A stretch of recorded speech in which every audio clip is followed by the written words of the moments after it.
Hello, everyone. Russell Goodman, Supply Chain Brain, Senior Editor here, welcoming you to today's information-packed program. We call it Striking Gold, how to meet employee expectations and exceed productivity goals. So tell me, post-COVID, have you heard about better work-life balance? Well, you bet you have. Employee expectations have changed. And now, more than ever, employees across the supply chain expect flexibility, stability, and a better work-life balance. But at the same time, leaders in supply chain are asked to do more with less. So where's the balance? How can leaders in today's environment meet both employee and productivity expectations? Well, today, our experts will discuss strategies for navigating this new environment, this new normal, if you will. They'll tell you how to identify areas of opportunity within your workforce and how to respond to changing employee expectations. You're going to learn creative and cost-effective solutions to drive productivity and how to utilize new tech stacks to improve your operational efficiency. Well, I, for one, can't wait to get started. But before we get underway, I just want to remind you that there will be a Q&A session following today's presentation. You participate in that by filling in the box at the bottom of the screen with your question. Our experts will address as many of those questions as possible before we sign off, but any that are still unanswered, still pending when we close, they will get to offline. Well, to help us get started today and to introduce the other experts you will hear from is Zoe Mooring, WorkStep's Vice President of Marketing. WorkStep, of course, is an employee engagement solution that helps organizations engage and retain their frontline workforce. Prior to WorkStep, Zoe led marketing at a global HR tech company. Zoe, it's great to see you. Welcome. Thank you so much, Russell. Excited to be here and excited for the conversation today. As you mentioned, WorkStep is an end-to-end employee engagement solution for organizations with majority frontline workforce across the supply chain. At WorkStep, we believe that one of the most fundamental responsibilities a company has is to its employees. But of course, finding the balance between meeting workplace needs and helping the organization exceed business goals can be really challenging. So today I'm joined by experts John Cox from NFI and Grant Stevens from JB Hunt to help us understand how they're approaching this challenge. I'd like to pass it over to them now to introduce themselves. And John, why don't we start with you? Thanks, Zoe. I'll try to be worthy of the name expert here, but I'm John Cox. I'm the Vice President of Talent Development for NFI Industries. NFI is a family-owned 3PL end-to-end supply chain solutions company. We're located in New Jersey with about 16,000 plus employees. I'm actually located in one of our regional offices in Dallas, Texas. I've been with NFI for about a year and a half. I have a responsibility over our talent strategy. I lead the talent organizational development functions, traditional learning and development, talent management, employee engagement, performance management, succession planning, and pretty much anything else they ask me to do, right? So while I'm relatively new to NFI, I'm not necessarily new to the industry. I've spent most of my career, about 18 years or so, working in this industry or in manufacturing, which is very similar as well. So I'm excited to be here today. Thanks for having me, and I'll pass it over to Grant. Yeah, thanks, John, and good morning, everyone. Good to be with you to discuss this very important topic. My name is Grant Stevens, and I work for JB Hunt. JB Hunt is a multimodal transportation solutions company that's been in business for a little over 60 years now. We're mostly a North American company employing about 35,000 employees. I lead things all talent here at JB Hunt. Much like John, it includes many of those functions, including anything that they ask me to do as well, John. The last 4 or 5 years, I have been very focused on employee listening and making sure that we connect what our employees are telling us and then try to translate that into success for them and thus success for the company and really hopefully the industry and providers, no matter our competition. Been with the company for a little while now, and again, encouraged and excited to talk about this topic today. Zoe, I guess you'll take it away for us. I will. Thank you so much. Really excited to have both of you here today. Over the next 45 minutes or so, John, Grant, and I are going to cover a couple key learnings, including if and how frontline workforce expectations are shifting in this macro environment, how to balance operational needs against employee needs, how technology can be leveraged to help identify or address frontline concerns and needs, and ultimately, like how to measure the impact of workforce initiatives on those key business outcomes like productivity and profitability. I think the last few years have been marked by a lot of upheaval and change, I would say, from global disruptions to a pandemic to economic uncertainty and new generations entering the workforce. And I think we all recognize that across the global supply chain, leaders like yourselves are being asked to do a lot more with a lot less. And sometimes this can come at the expense of the frontline workforce. At the same time, I think we all know that an engaged workforce leads to better outcomes across all of the metrics that matter. And we're really trying to figure out how to achieve both. That's the goal of the discussion today. So with that, I'd really love to turn to our experts. And, before we look forward at solutions, I think it's really important to kind of ground today's conversation in the current moment and how it might be different from years past. So as really senior and experienced supply chain leaders, Grant, John, I'm really curious to understand or know what you're seeing. Like, how have frontline expectations shifted in recent years? John, maybe we can start with you. Yeah, it's an interesting question. I think that when I think about how expectations have changed or shifted, I kind of bucket things into one of two categories in terms of retention versus attraction, right? So with the current employees with retention, I think there has been a change in some areas, but in other places it hasn't changed. And in other ways, I think what employees have always wanted, they just want that much more, right?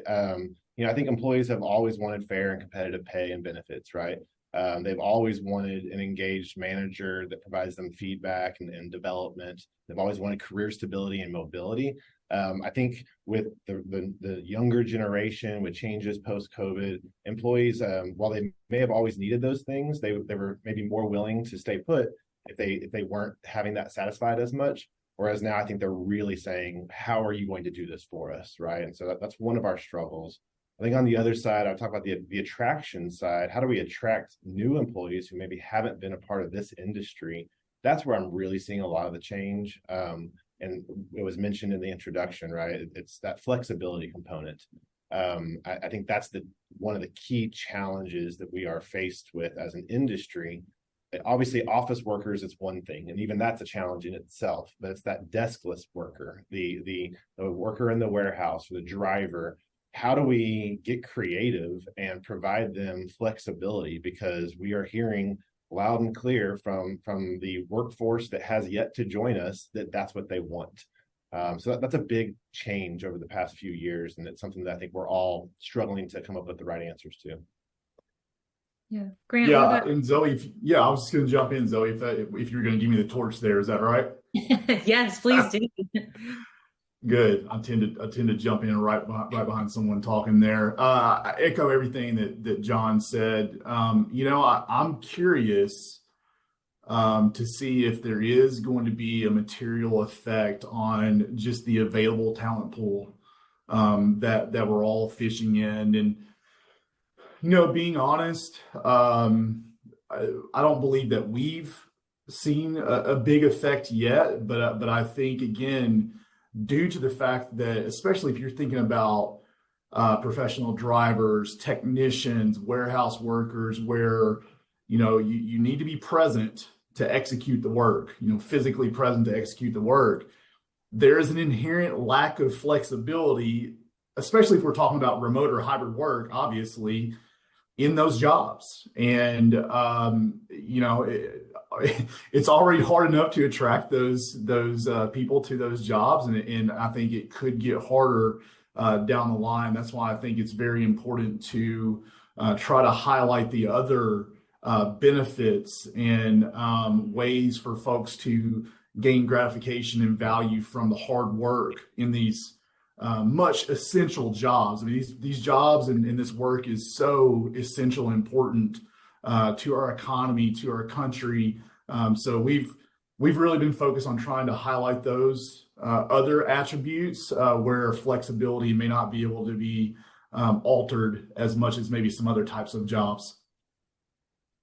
Yeah, I think that's really interesting and makes a lot of sense. And it sounds like part of what you're both saying is, from a recruitment standpoint, there's a big challenge here in sort of pulling people into this industry. And one way is potentially highlighting, here are all the other things outside of flexibility that you might gain. I'm curious if there are other strategies the two of you have been focused on, either like by recruiting different talent pools or thinking creatively about how you're kind of bringing folks, designing programs to recruit people in that maybe haven't been in this industry before. Yeah, I'll jump in there, but I first want to say, I agree with everything around, it's an inherently not as flexible role, but I do think it's incumbent on us as leaders to think differently about what it might mean to be flexible, right? And so, that may come down to thinking differently about our shifts. How can we, is it a 4-10? Is it working 7 on, 5 off? Different attendance policies, different hiring practices to get more employees so we can be flexible. So I do think there's different ways to be flexible beyond just that hybrid work model. And that's what we have to kind of tackle and address. But in terms of your question, Zoe, about, programs to maybe attract a different audience, I know our company is focused on kind of looking into different talent pools, like you said, right? And so there's a few different ones. We have a partnership with a veterans organization. That's a really great pool of talent that is, leaving the military, some after, 5 to 10 years and some after a 20-25 year service. And so they are willing to relocate and ready to take on these types of roles and go into an operational type role. We've had great success with that. We're exploring some different other, organizations that work with people with disabilities and how we can work with them to bring them into the organization. So there's certainly what I would call untapped or undertapped talent pools out there that we're thinking creatively about how to staff our organization. Yeah, John, I appreciate the comment around thinking creatively about flexibility. Agree. I think we've learned that flexibility is different depending upon who you're talking to, and certainly I think you have to ask the questions and not just assume what that means for people. So appreciate the comment there. Doing some of the same things you all are doing, John, as well, as far as trying to source and attract talent differently. One thing I would add on that relates to some of the things that you said was we're also looking at trying to build apprenticeship programs, kind of going a little earlier in the lives of people. Think high school, in that time frame where we're really trying to highlight the importance of all these skilled trade labor jobs that exist out there in the marketplace, obviously including the jobs that we have at our companies. And we've had some great success so far. We're piloting some programs in some certain metro markets where we're able to give high school students some exposure to what we do. In some cases, we're busting some myths and showing that it's cool, that it's something that they can do and thrive at. And I see that growing in the future as we kind of move down the line. It's interesting you say busting some myths. I to some extent, I still think the supply chain industry can be a little bit of a just, what is that? What does that even mean? Does a high schooler or even some college students even understand what all is involved with working in the supply chain industries and the various different career paths one can take from an entry-level position to others? So I like the way you say that. That's great. Yeah, that's fascinating stuff, and I think just the creative way you all are thinking about sort of pulling people into this industry is really helpful. I want to focus in a little bit more on the flexibility piece that you talked about, as well as some of the initiatives for your existing workforce, because we know that even though the needs of workers might be changing, or the fact that they might be more willing to leave now if they're not getting those demands met, that doesn't, at the end of the day, change your sort of business needs or shareholder obligations. So I'm curious, John, Grant, as leaders of all things talent and talent management, how do you sort of navigate the line between making sure that your organization can meet those production distribution goals and also meet the demands of your employees? What types of programs are you investing in across the organization to really retain and engage that frontline workforce? Grant, maybe we can start with you.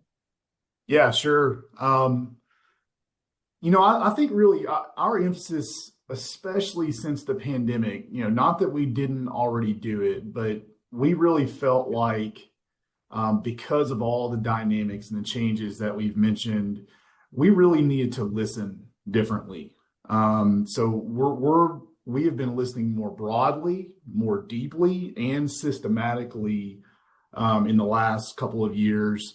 And I think we can kind of get into how technology helps us with that later. But just extending more olive branches has seemingly helped, even if we can't meet all employee demands. I think there's just something there from employees if they can feel, what, at least I'm being listened to. That said, through our increased listening efforts, we've been able to get to problems more quickly and also individualize and support more easily. We have increased some time off benefits over the last couple of years, and we've implemented some mental health support that definitely aids some effects from the demanding work that's present in our industry. John mentioned scheduling earlier. Work scheduling is key in our opinion, and the key to a great schedule is great proactive communication and partnership between our leaders and our employees. We do our best to work with our employees on what life events they have coming up and do our best to schedule such that they can be present for those important moments. When feasible, we've implemented flex staff models where employees can float to cover shifts and assignments. And just kind of rounding all this up here, we have years of evidence that when you have great leaders and a great team, people generally enjoy the workplace, even if that's on the road mostly. So we continue to invest and alter where needed in leadership development and hiring practices to ensure we get a great team that people want to be around and communicate with often. I might mention lastly, just something just came to mind. We've increased and altered the way that we communicate with our frontline workers. In addition to communication hitting their mobile devices, we have kiosks and TVs at different work locations where employees can engage or find useful resources. We've also invested in a new recognition program in the last year that allows our frontline workers, again, mostly those drivers, technicians type workers, to receive and give recognition on a daily basis instead of relying on traditional periods for awards like, quarterly or annual awards.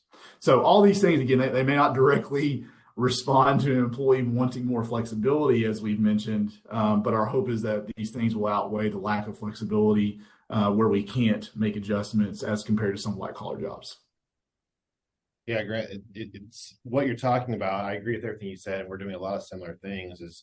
We're painting a fuller picture, right? It's not just, do you have flexibility or do you not, right? It's here's the value proposition for working for our organization.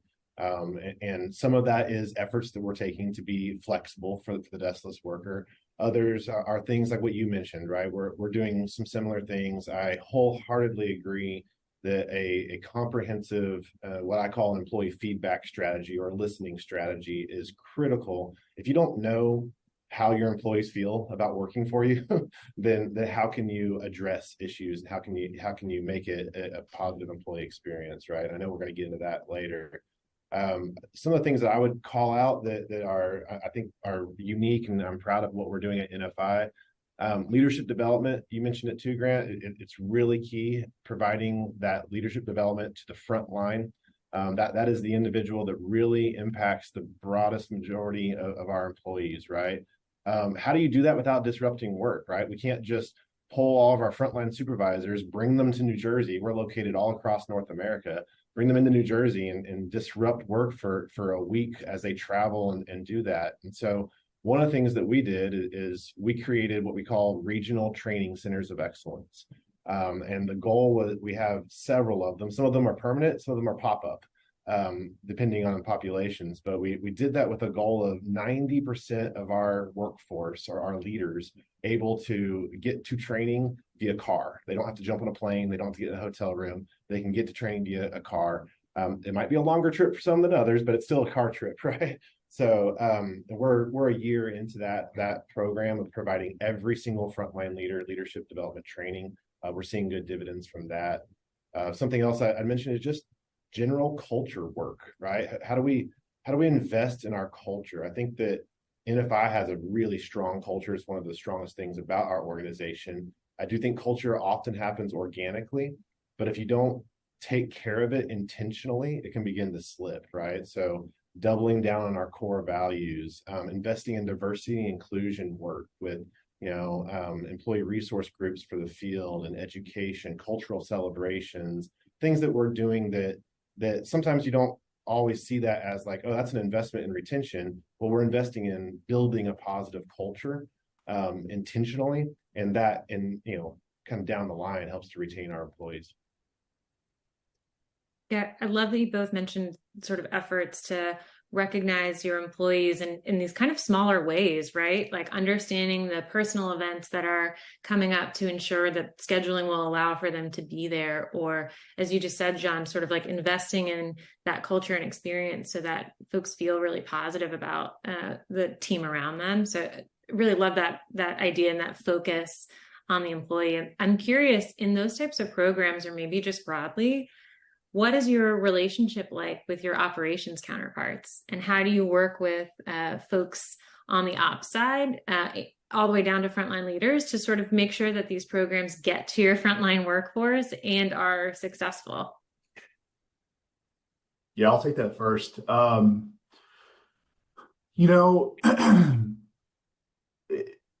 It's kind of a combination of just organic, constant communication from leaders to their employees and employees to their leaders. And certainly, I think through our teams in HR, just being close to those leaders, you're gonna feel that and hear what they're getting from that. So that's kind of the organic part.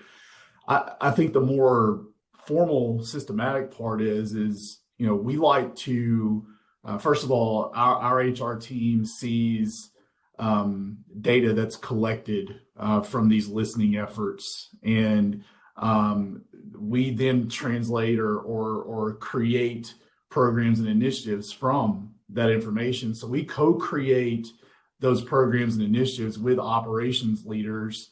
I think one of the worst mistakes that I've certainly made in my career is you go create a program and think that it's the best thing in the world, but you're doing it kind of in a silo, and you're not doing it with your operations leaders or the employees that you're affecting.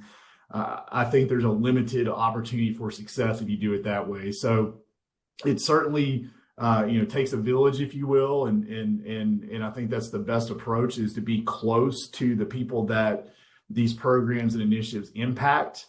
Let them co-create with you, and then from there, I think a lot of times groups where you've got representatives from those different stakeholder groups coming together, saying, okay, this is what the program or initiative should be. Let's get it in place. Let's pilot it. Let's maybe fail fast and make adjustments, and then create a better sustainable program. And then from there, I think you need a group of stakeholder leaders, again, in this example, it'd be operations leaders, maybe even the frontline employees and the team that's supporting it, in this case, probably HR, getting together in a periodic manner. Maybe it's quarterly, maybe it's biannually, to say, okay, hey, this has been moving. How do we feel? Here's the data, here's the KPIs that we felt like we needed to use to understand the success, whether or not this has been successful or not. Do we need to make any adjustments? Is it not working anymore? Is it not relevant anymore? I think all these could be applied to many things that we work on, but certainly that's how we've done it. Yeah, you talk about kind of that not wanting to come across as we're pushing a program onto you, right? But that co-creation, we work on it together.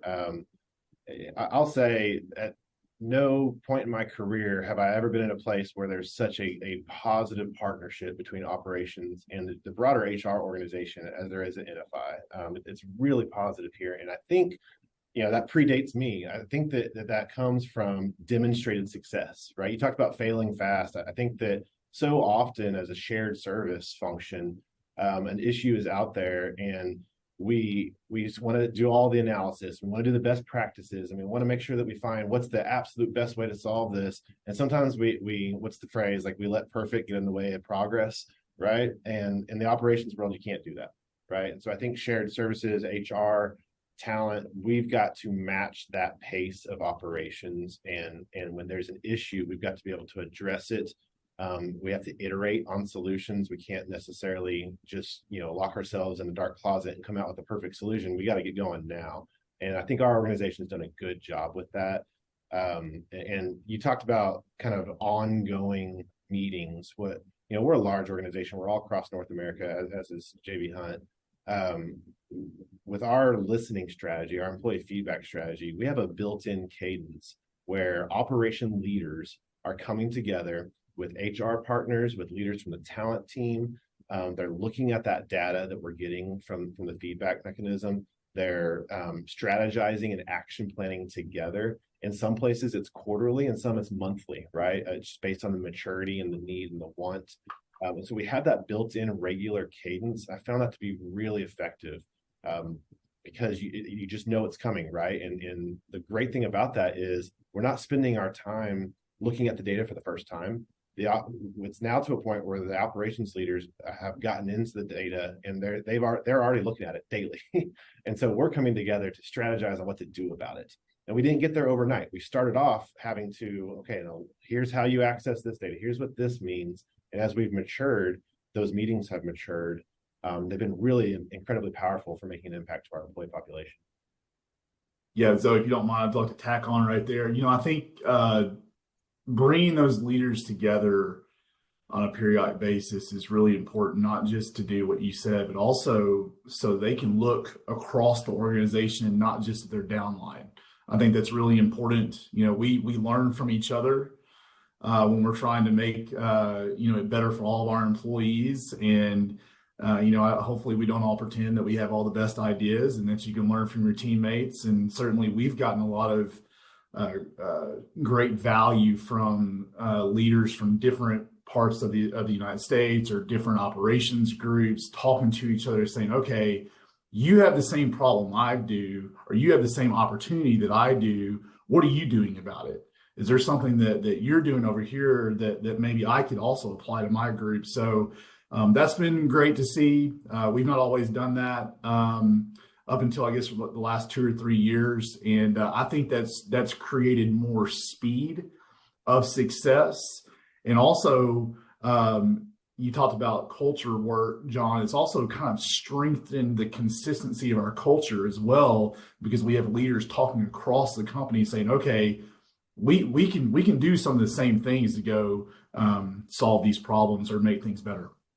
I've jokingly said before, half my job is just getting the right people in a room together. Maybe it's a virtual room now, but it's getting the right people in a room together to solve them together. So yeah, I agree.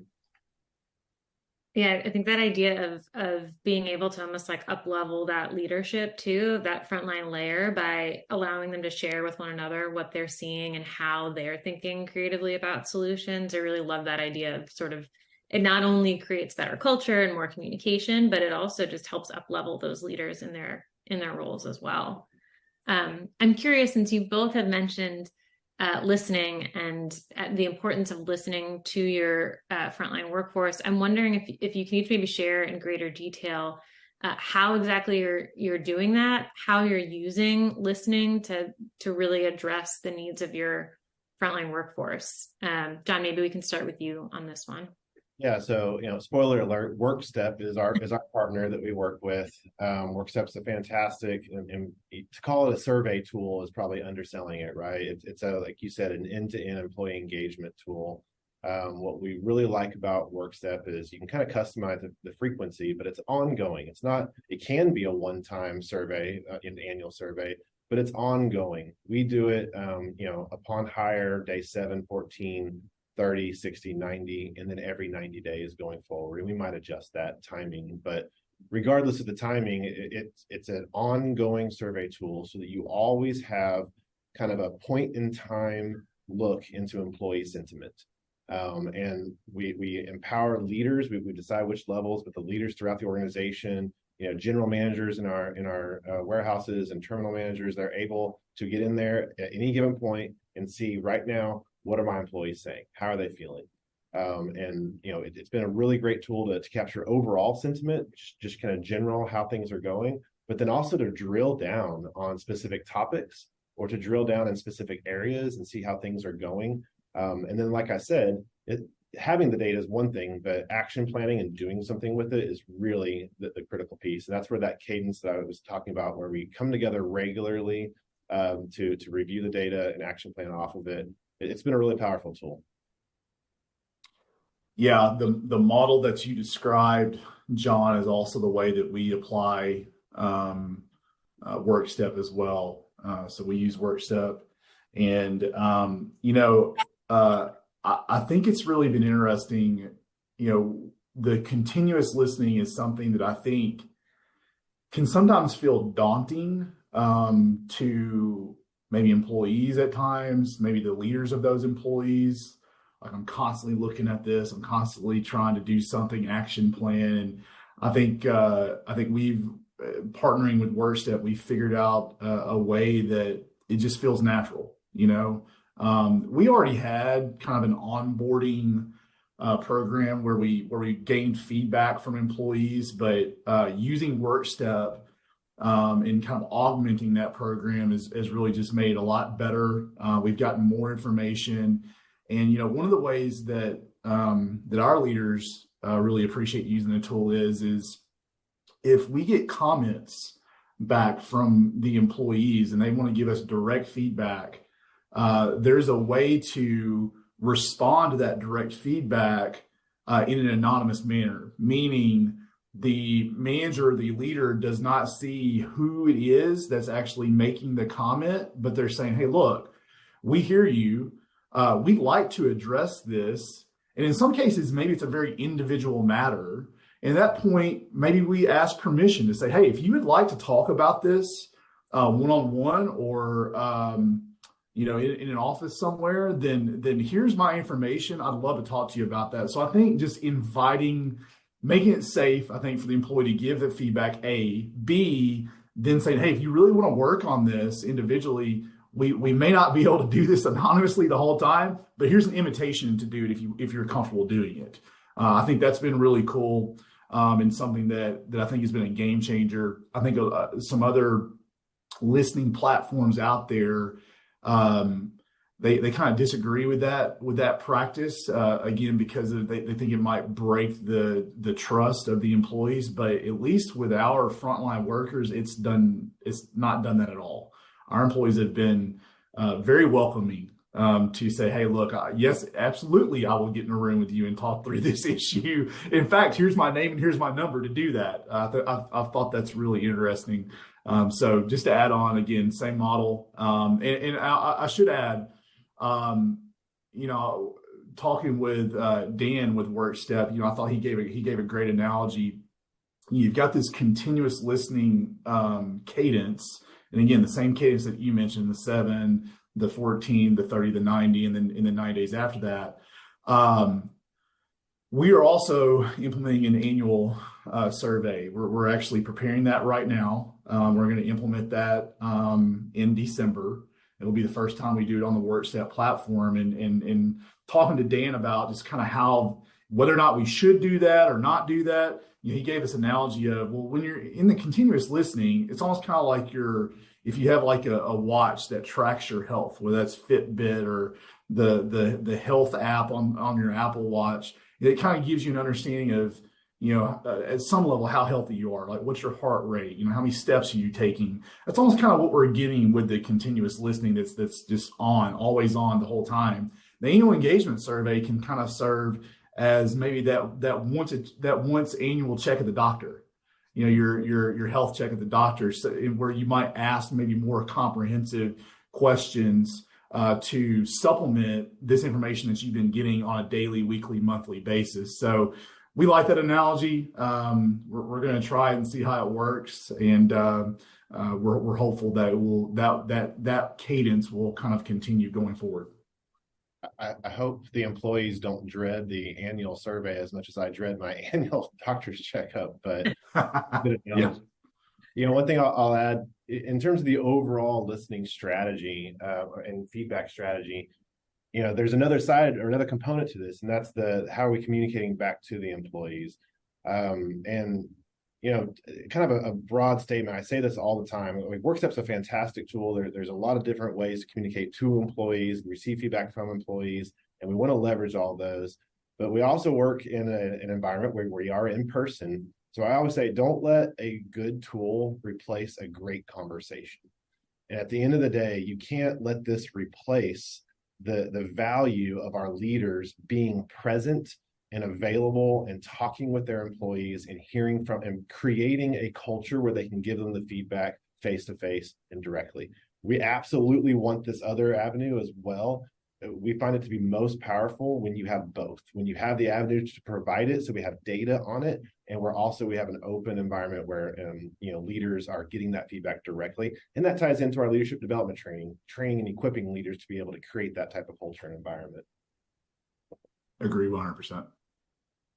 Yeah, I think that's a great way to think about, based on what you both are saying, like, this isn't a sort of like one size fits all. There's one thing you need to do and everything else falls into place. It's all of these different pieces coming together so that you can really create a better experience for your frontline workforce. And then at the same time, know that if that frontline workforce is feeling good and feeling safe and feeling happy and motivated with the work that you're doing, that's going to translate into the results you see on the other side. Just being mindful of time here. I know we have a few audience questions to get into. So Russell, if it's okay with you, I'd love to bring you back into the conversation so we can move into more audience Q&A. Well, thank you, Zoe. And thank you to John and Grant as well, because that was a terrific drill down, I got to say. But as Zoe says, we want to bring the audience into what we're talking about here right now. Both John and Grant, as they just said, are here. They are available. This is a learning experience for all of us. They are going to learn what's on your mind through the questions that you are posing, and you're going to learn about what it is they have to say. Just a reminder, though the questions are coming in, if you have not submitted a question, please feel free to do so. This is your invitation to do so. John and Grant will get to each of them either in the presentation today or offline. All right. Among the questions that have come in right now, and John, let me just start with you. This is a practical question. Somebody says, do you have any examples of how to create a better partnership between talent leaders and ops leaders?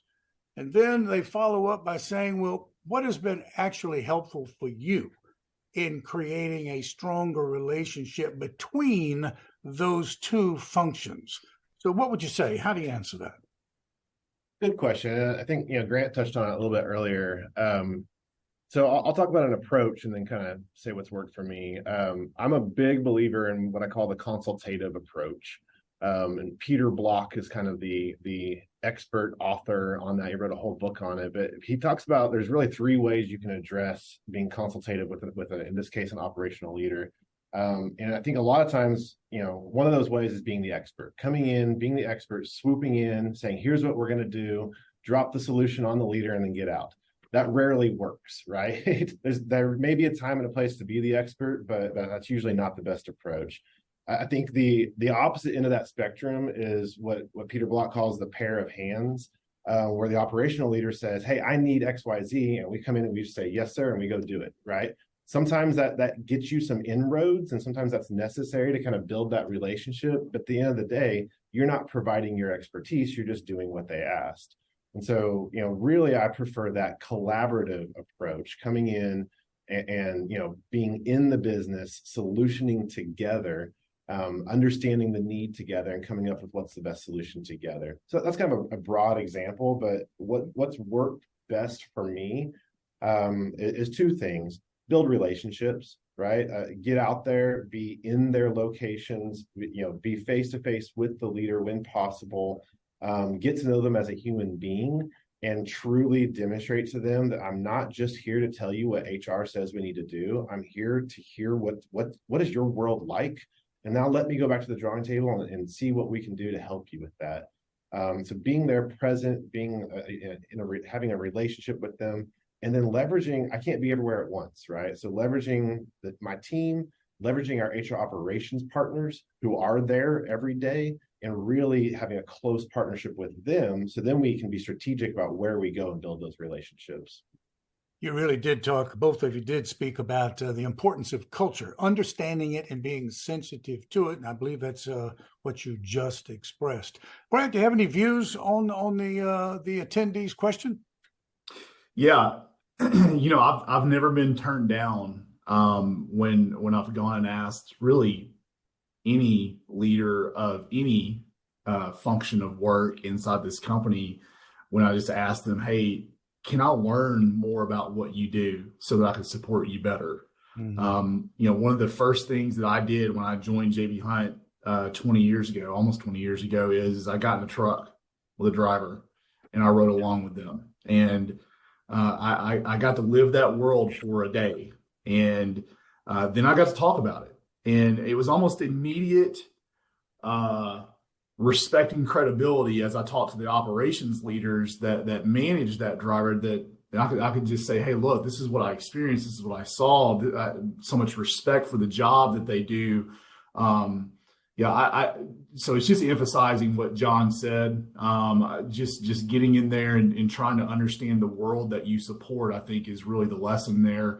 The other thing I would say broadly, once you've built that relationship and once you've gained that respect and credibility to be part of the team, aligning on just what your overall philosophy on how to lead and develop and retain people is extremely important. If there's misalignment, either between me as an HR leader and our CEO, or amongst the executive leadership team, it's going to make things harder for all of us to do everything that we want to do, making the lives better for our employees. So driving that alignment, I think, is part of our responsibility, and you get there through relationships and credibility. The importance of walking in somebody else's shoes cannot be overemphasized, cannot be overstated. Here is another practical question that has come in from the audience. Each of you can take a shot at this because it's actually directed to both of you. What KPIs do each one of you look at on a day-to-day basis? Well, let us in on that. What are they? Grant, stick with you. Let's stick with you. What All right. Yeah, I think the one that might be most obvious is retention. And I also think it could be one of the trickiest because there's so many factors that factor into retaining employees. But I think if you're not looking at some type of relationship or correlation to retention, then I think you're probably missing it. So just to break that down a little bit, as we get feedback from our employees and the surveys that we send and then collect information from them on, we try to correlate, okay, does this theme relate to their likelihood to stay or leave at the company, whether that's pay, whether that's manager relationship, whatever. We try to do our best to try to draw a relationship there, because ultimately retention is one of the main things that we're after when it comes to listening to our employees. Other operational KPIs also come into play. And I would tell you that we're early in the journey of building a strong relationship and set of metrics here around safety. Safety is one that I think in our industry is paramount. And also good safety results has a domino effect on other outcomes and KPIs that we care a whole lot about. And then ultimately productivity as well, which productivity is somewhat like retention. A lot of environmental factors there. So we're trying to weed through the noise a little bit to say, okay, can we account for this environmental factor? Can we account for that environmental factor and look at what our employees are telling us? And does that lead to more productivity? Those are a few. John? Yeah, I mean, so the same KPIs in terms of retention and safety are important to us as well, and certainly critical. One thing I'll add is, there's a measure that's called favorability via work step, and it's just kind of you can have an overall favorability, which is kind of the culmination of all the different themes and scores from that data, or you can really drill down by specific themes. And what I look at regularly is we've coined the term dropping a pin. If an event happens, if you do something that is intended to try to help, or maybe something negative has happened, you can literally mark it in the WorkStep tool, and then you can see how employee favorability has been impacted since that marking, what we call dropping a pin. And that is something I look at regularly to be able to drill down in specific areas and to really know, okay, is what we're doing working, or is this event having an adverse effect on our population? I do that along with the other ones that Grant mentioned. Mm-hmm. Mm-hmm. Here's a situation. We've been talking about your relationship with folks you're working with or who are working under you, but the audience member wants to know what your relationship is, in a sense, with those that you report to. What kind of information are you sending them? What are the kinds of reports that they want to see? So that's a good question. What are you telling the senior management types? Yeah, I'll take that. Similar to what John described earlier, we have a regular cadence of, for lack of better phrases, reporting meetings that we have with our senior leadership teams.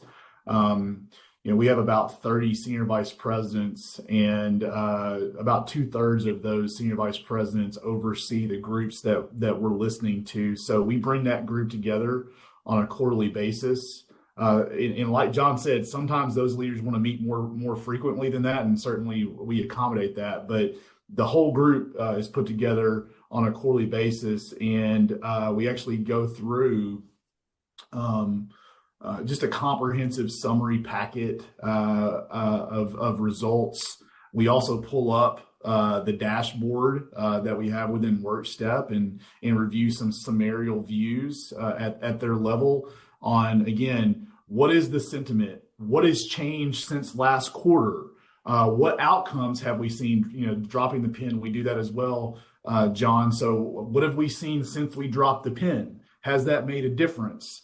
Again, on a quarterly basis, they're going to get that information. Again, we also do an annual survey. So there's a big effort around our annual survey results and then action planning from that. And we actually check progress on action plans on about a quarterly basis as well.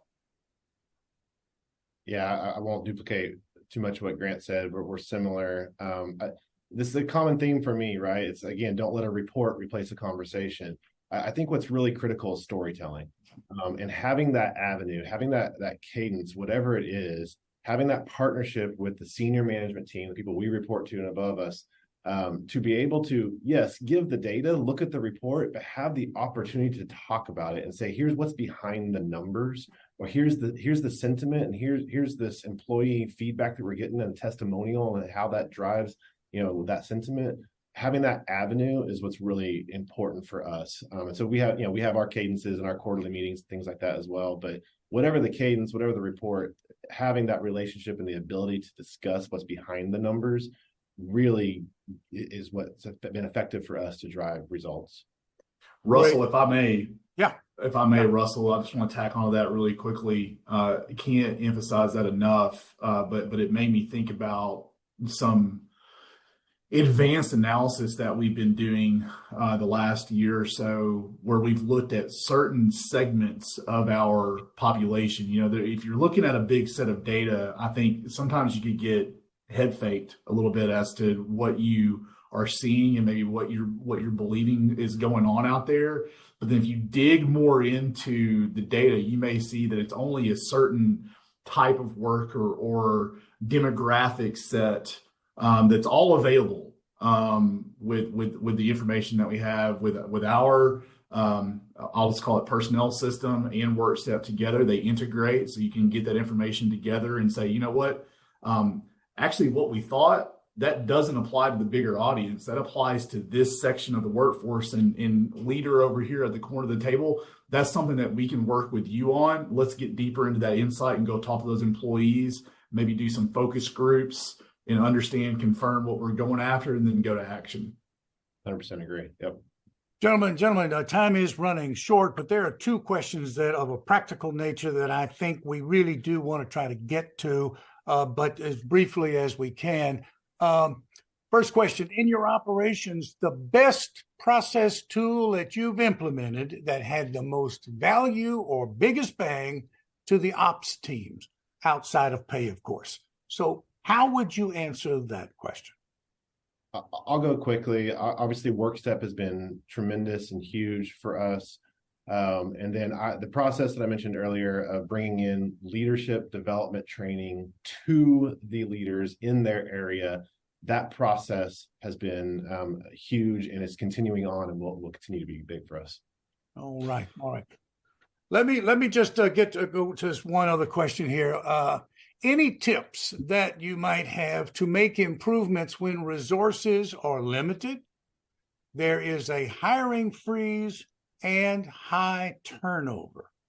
That's a great question. What would you say, Grant? That's a loaded question. You take that one, Grant. There's a lot to that one right there. Yeah. Well, I can probably only answer that simply by saying, go to the people and talk with them and listen to them and show them that you're listening and be humane about it. Some of those things that I just heard there are things that I think at some level we have to accept, right? I think that there are conditions in our industry that are going to lead to some high turnover in spots. We're going to have limited resources in spots. And I think John has made the point several times very well. Don't just rely on, the electronic tools or things that we can access in our office, but actually getting to the employee face to face, or the number of employees that we're hearing from face to face, and listening to them and showing them that you care and doing your best to try to affect whatever they're asking for, assuming it's reasonable, right? I think is really the foundational item there. There may be some other detail in that question where we could get into some cases, but that's how I'd have to answer broadly. All right. Very good. Very good. Zoe, I'm going to go to you. We have absolutely left the folks today with a tremendous amount of information, an avalanche, if you will. Great detail. But final question goes to you. The one thing that you want to stand out, that you want to leave with them. And the question is this: how can supply chain leaders meet the workforce expectations of today and at the same time deliver increased productivity, to meet those increased productivity goals? What do you say? What do you tell them? Yeah, thanks, Russell. I think as both John and Grant have said, this is a tough one, and there's no silver bullet here. But I think, we've heard today that meeting those workforce expectations and delivering those really exceptional business results is really hard. It's a tall order. But I think we've also learned today from John and from Grant that in a dynamic supply chain environment, the people on the front line are really key to your success. You invest in your people, you will see increased productivity per employee. You will see a lower safety incidence rate, higher customer satisfaction, and a better bottom line. I mean, imagine a world where by engaging with your frontline employees, you can proactively identify those issues before they become really critical work stoppages or supply chain disruptions. Imagine a world where you can automatically deploy solutions to these problems or point your folks in the right direction to have the right conversations with the right people at the right time, and use data to adapt your strategies in real time to meet those shifting expectations of a really diverse and distributed workforce. I mean, the good news is that this world does sort of exist now. You've heard from NFI and JB Hunt, you've heard them share how they're capturing continuous feedback from their frontline. They're investing a lot of time and resources into their employees' mental and physical well-being, and they're tying those initiatives and employee pain points to key business metrics and the stories that really bring those data points to life. So at the end of the day, prioritizing the voice of your frontline is one of the most essential and effective ways that you can create a safer, a more engaged, and ultimately a more productive workforce. Absolutely great information right there. Well, speaking of engagement, right now, folks, I want you to look at your screen very carefully. WorkStep wants to continue to have a relationship with you. If you've got a question, drop a line to the information that you see on the screen, to the email there, or you can visit the website of WorkStep to get more information on just what WorkStep offers you. And also in line with keeping engaged with you, take a look at the resources that will be coming your way. Great information right there. All right. I want to thank Zoe Morin of WorkStep, John Cox of NFI, and Grant Stevens of JB Hunt for this enlightening discussion today. Thanks to every one of you. And a big thanks to each one of you who is attending today's presentation. All right. This wraps it up for today. But until next time, this is Russell Goodman, Supply Chain Brain, saying so long.